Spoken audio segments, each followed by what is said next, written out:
어제 또 전도를 나가서 전도를 하는데 정말 놀라운 일이 있었습니다. 어제 찍은 사진인데요. 먼저는 이제 마르코 야네라는 스페니시 성도님들이 찾아왔어요.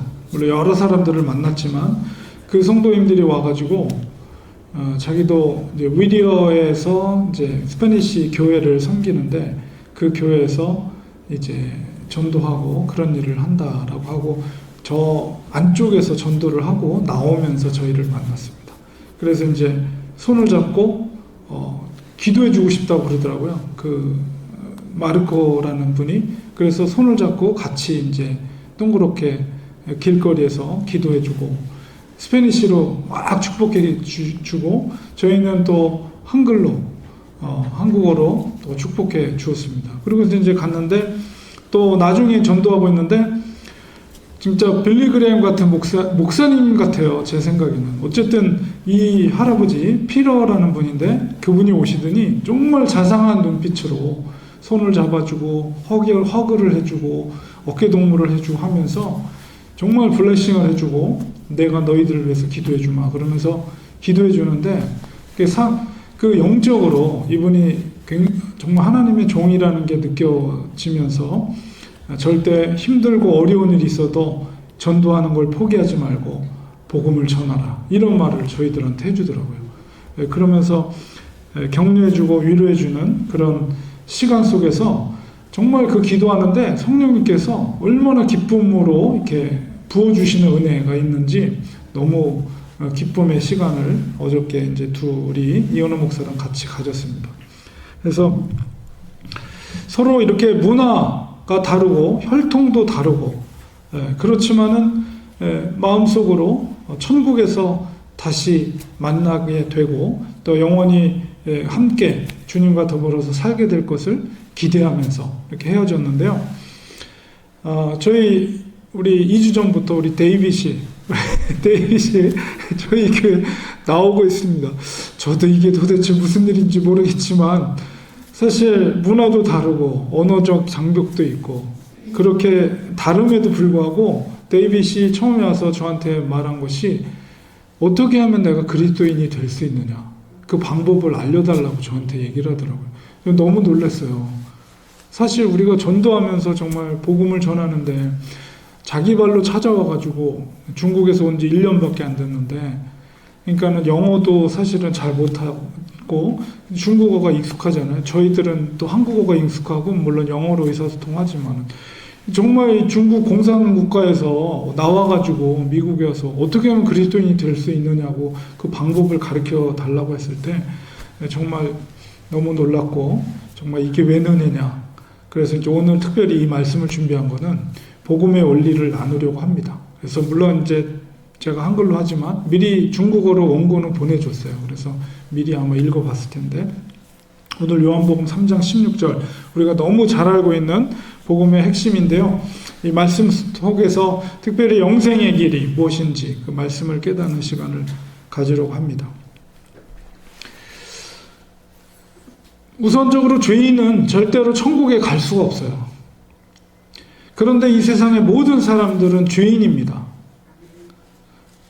물론 성경에서 말하는 죄라는 것은 하나님의 말씀에 대한 불순종을 죄라고 하죠. 근데 이 죄의 문제는 창세 때로 우리가 돌아가서 생각해 보아야 합니다. 먼저 이 말씀을 전하기 전에 이제 핵심적인 서머리를 영어로 준비했고요. 그 다음에 이거는 중국어로 제 설교의 서머리입니다. 그래서 일단 my sermon is summary. Yeah? yeah. 그래서 이 죄의 문제는 창세 때 인류의 시초였던 아담의 불순종으로 인해서 그 죄의 문제가 시작이 된 겁니다. 하나님께서 세상을 창조하시고 마지막 6일째에 인간을 흙으로 빚으시고 그 코에 생기를 부어 넣었을 때 인간이 영적인 존재로 이제 태어나게 된 것이죠. 그리고 하나님께서는 아담이 혼자 있는 것을 원치 않으셔서 아담의 갈비뼈로 여자를 지으셔서 부부가 되게 하셨어요. 그 첫 번째 여자가 또 하와입니다. 그래서 부부가 되는 아담과 하와가 에덴 동산에서 평화롭게 살게 되었습니다. 우리가 그림을 보면 하나님은 그리고 인간에게 특별히 다른 존재에게는 있지 않은 자유의지를 주셨어요. 선택할 수 있는 권한을 주셨어요. 대신에 에덴 동산에서 한 가지 조건을 그들에게 주었는데, 에덴 동산에 있는 모든 실과를 먹어도 되지만 동산의 중앙에 있는 선악을 알게 하는 선악과를 먹지 말라. 만약 그것을 먹게 되면 정녕 너희는 죽을 것이다. 이렇게 하나님께서 한 가지의 조건만 주셨어요. 그런데 그림이 있는 것처럼 사탄은 뱀에게 들어가서 아담과 하와를 유혹하였습니다. 어떻게 유혹을 했냐? 그 중앙에 있는 선악과를 먹으면 너희들이 하나님처럼 지혜롭게 돼 하면서 탐스럽게 보이는 열매를 보게 하고 그것을 먹도록 유혹을 했습니다. 결국 자유의지를 갖고 있던 아담과 하와는 자기가 스스로 선택해서 하나님의 말씀에 불순종하고 그 선악과를 따먹게 되죠. 결국 하나님께서는 정녕 죽을 것이다 라고 경고했지만 하나님은 당장 죽이지는 않았어요. 결국 그 죄로 말미암아 이 땅에 죽음이 들어오게 된 것입니다. 이 첫사람의 아담의 죄로 인해서 모든 인간은 죄인이 되었어요. 그 증거가 뭡니까? 만약에 아담의 죄가 자기 생존할 동안에 책임이 다 끝났다면 그로 인해서 들어온 죄의 결과로 받게 된 형벌이 종결이 돼야 돼요. 그러나 여전히 그 죄의 결과에 대한 형벌이 이 땅에 남아있어요. 그것은 바로 그 원죄의 문제가 완전히 해결되지 않았다는 것이죠. 그 죄를 우리가 오리지널 신, 원죄라고 합니다. 이 죄의 문제를 해결하지 못하고는 절대로 천국에 들어갈 수가 없어요. 그런데 인간 스스로의 힘으로는 그 원죄의 문제를 해결할 수가 없습니다. 왜냐하면 인간은 전적으로 타락했기 때문에. 하나님은 세상을 사랑하셨습니다. 여기서 말하는 세상이라는 것은 회복되어야 될 세상을 말하고 그 세상의 속에는 하나님의 구원받을 백성이 포함되어 있습니다. 하나님은 그들을 사랑했기 때문에 그들을 구원하기 위한 계획을 세우셨습니다. 그것은 바로 이 땅에 하나님의 아들을 보내서 그를 통해서 구원의 길을 여는 것입니다. 그래서 하나님은 2000년 전에 바로 이스라엘 베들레헴에 예수님을 이 땅에 오게 하셨습니다. 예수님은 인간 부부의 관계로 잉태되지 않았고 예수님은 성령으로 잉태되어 동정녀 마리아에게서 나셨습니다. 모든 인간은 죄인이지만 오직 예수님만이 죄인이 아니세요. 성령으로 잉태하셨기 때문에. 하나님의 아들인 예수님이 이 땅에 오신 목적은 바로 죄인인 하나님의 자녀들을 구원하기 위해서 이 땅에 오신 것입니다. 인간의 죄의 씻음은 오직 피 흘림을 통해서만 가능합니다. 이 피 흘림이라는 것은 성경에서 피라는 것은 생명이고 피 흘림이라는 것은 바로 희생이에요. sacrifice. 그래서 예수님께서 십자가에서 희생되심으로 아담이 지은 원죄가 씻김 바 되고 속죄가 되었습니다. 죄인이 인간이 속죄받는 방법은 바로 이 예수님을 믿는 것입니다. 예수님이 우리의 죄를 대신해서 죽으셨다는 것을 믿는 것입니다. 우리가 예수님을 그 구주로 믿을 때, 받아들일 때 우리는 죄 씻음의 은혜를 입을 수가 있어요. 그리고 요한복음 3장 16절에서 그를 믿는 자는 영생을 얻는다라고 약속하였습니다. 여기서 그는 예수님이죠. 예수님을 우리의 구주로 믿을 때 우리의 죄에 대해서 용서함을 받습니다. 하나님은 그 믿음을 보시고 우리의 죄를 간구하셔요. 넘으세요. 그러니까는 죄를 보지 않고 넘어가셔서 우리를 의롭다라고 법적으로 선언해 주십니다. 그러니까 칭의라고 그래요. 칭의. 의롭다라고 법적으로 선포해 주시는 거예요. 우리가 죄가 있음에도 불구하고 무엇 때문에? 그 믿음으로, 예수님을 구주로 믿는 믿음으로 죄를 간과하시고 우리를 칭의 의롭다라고 인정해줍니다. 그렇게 의롭다고 인정받은 사람만이 천국에 들어갑니다. 그리고 영원한 생명을 갖게 되는 것입니다. 3장 17절에도 하나님이 그 아들을 세상에 보내신 것은 세상을 심판하려 하시 아니요 그로 말미암아 세상이 구원을 받게 하려 하심이라. 이렇게 말하고 있습니다. 그리고 18절에 오늘 그를 믿는 자는 심판을 받지 아니하는 것이요 믿지 아니하는 자는 하나님의 독생자 이름을 믿지 아니함으로 벌써 심판을 받은 것입니다. 예수님을 믿지 않는 사람들은 어떻게 됩니까? 그들은 심판을 받게 됩니다. 그 심판은 죄에 대한 심판이에요. 예수님을 믿지 않는 사람들은 죄의 문제가 해결되지 않았습니다. 예수님을 믿지 않고 죽은 사람들은 이 죄의 문제를 해결받지 못했기 때문에 그 죄에 대한 심판을 받아서 지옥에 가는 것입니다. 바로 복음이라는 것은 영원한 생명을 얻을 수 있는 유일한 길인 바로 예수 그리스도를 믿는 것입니다. 예수 그리스도를 믿으시기 바랍니다. 우리의 죄 문제를 해결해 주실 수 있는 분은 오직 예수님밖에 없습니다. 예수님을 믿을 때만이 우리는 구원받을 수가 있어요. 그 믿음만이 천국에 들어갈 수 있는 조건입니다. 참된 믿음은 입술로 고백하고 또한 삶을 통해서 예수님이 주 되심을 나타내는 것입니다. 믿음을 갖게 되는 것도 하나님의 은혜죠. 우리가 보이지 않는 하나님을 우리의 창조주로 또 예수님을 구주로 믿을 수 있는 것은 우리의 힘이 아니라 하나님의 전적인 은혜입니다. 우리가 복음을 처음 들었다면 그것을 받아들일 수 있는 믿음을 위해서 우리는 하나님께 기도해야 해요. 하나님의 은혜를 구해야 합니다. 예수님을 통해서 우리의 죄가 대속된다는 것을 우리가 받아들일 수 있는, 그것을 믿을 수 있는 믿음을 위해서 우리는 기도해야 돼요. 그리고 온전한 믿음으로 이 세상에서 또한 살아가야 합니다.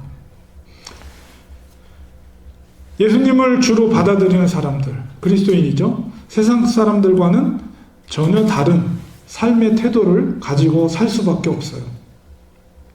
나 중심의 삶에서 바로 예수님 중심의 삶으로 바뀌게 됩니다.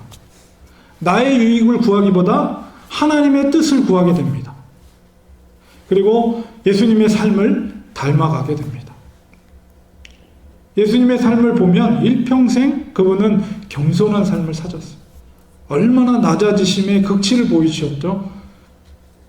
인간의 하나님의 아들이 인간의 몸을 입는 것 자체가 얼마나 놀라운 일입니까? 겸손한 삶을 사셨어요. 그리고 또한 그분은 희생의 삶을 사셨습니다. 십자가에서 지시는 것은. 그렇기 때문에 우리가 그리스도인이라면 마땅히 예수 그리스도의 삶을 본받는 삶을 살아야 됩니다. 예수님처럼 우리는 겸손한 삶을 살아야 됩니다. 예수님처럼 우리는 희생의 삶을 살아야 됩니다. 그리고 하나님의 뜻이 무엇인지를 구하고 그 뜻대로 순종의 삶을 살아야 합니다. 그리스도인들은 인생의 분명한 목적을 가지고 사는 사람들입니다. 그 목적은 무엇입니까? 전적으로 하나님의 뜻이 무엇인지, 그리고 그것을 위해서 하나님의 영광을 위해서 사는 것이 그리스도인의 삶의 목적이에요. 온전한 그리스도인들에게 주어지는 보상은 뭐예요? 그것은 바로 예수 그리스도에게 주어지시는, 독생자 그리스도에게 주어지시는 법적인 유산, 하늘나라의 유산을 물려받을 수 있다는, 상속자가 된다는 거예요. 오직 유일하신 예수 그리스도에게 주어진 왕 같은 제사장이라고 하는데, 왕으로서의 권세를 상속받아요. 하나님으로부터. 왜냐하면 하나님의 뜻을, 아버지의 뜻을 순종한 유일한 아들이기 때문에. 그런데 우리가 예수님을 온전히 믿을 때 우리는 예수님이 받는 똑같은 상속의 권한을 우리에게도 하나님이 주신다는 거예요. 그래서 천국에서 왕노릇하며 산다는 말이 그 말입니다. 천국에서 우리는 예수님처럼 예수님이 누리는 모든 상속의 권한을 받아서 왕처럼 살게 될 것입니다. 영원한 생명을 얻게 될 것입니다. 이것은 세상의 어떤 가치로도 비교할 수 없는 하나님의 놀라우신 은혜입니다. 십자가에서 죽으셨던 예수님은 3일 만에 부활하셨어요. 그리고 이 땅에서 40일 동안 계시다가 제자들이 보는 그 광경 가운데 하늘로 승천하셨습니다. 승천하신 모습 그대로 다시 오실 것이라고 주님께서 약속하셨어요. 그때가 되면 이 세상은 종말이 됩니다. 기독교 역사는 직선적이에요. 처음이 있고 창세기가 있고 계시록 끝이 있는 역사입니다. 세상의 끝은 바로 예수님께서 다시 오실 때입니다.